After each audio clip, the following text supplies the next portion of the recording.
बिस्मिल्लाहिर्रहमानिर्रहीम। अस्सलामुअलैकुम वरहमतुल्लाह। अजीम सवाब वाले अमल। आज इस वीडियो में चंद छोटे छोटे अमल बयान करूंगा जो कि सवाब के अतबार से बहुत बड़े हैं। अल्लाह ताला से दुआ है कि अमल करने की तौफीक अता फरमाए, आमीन।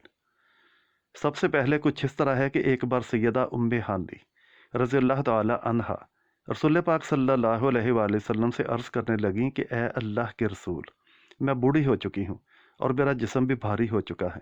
अब मुझसे ज़्यादा इबादत नहीं होती, लिहाजा कोई आसान सा अमल बता दीजिए।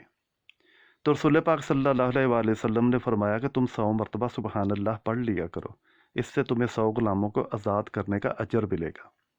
100 मरतबा अल्हम्दुलिल्लाह पढ़ लिया करो, इससे तुम्हें काठी और लगाम समेत 100 घोड़े अल्लाह की राह में वक्फ करने का अजर मिलेगा।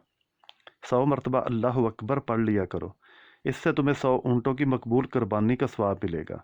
और 100 मरतबा ला इलाहा इल्लल्लाह पढ़ लिया करो, इससे तुम्हारे लिए ज़मीनों आसमान के दरमियान की सारी जगह नेकियों से भर जाएगी।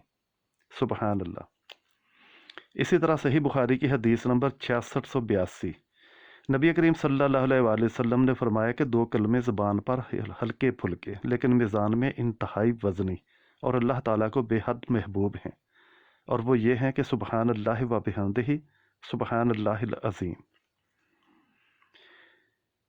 इब्ने माजा की हदीस नंबर 3819 और हज़रत अब्दुल्ला बिन अब्बास रज़ियल्लाहु ताला अन्हु से रवायत है कि रसूल पाक सल्लल्लाहु अलैहि वसल्लम ने फरमाया कि जिसने इस्तग़फ़ार को अपने लिए ज़रूरी करार दिया तो अल्लाह ताला उसे हर गम और तकलीफ़ से निजात देगा और उसे ऐसी जगह से रिज़्क़ अता फरमाएगा जहाँ से उसे वहमो गुमान भी ना होगा।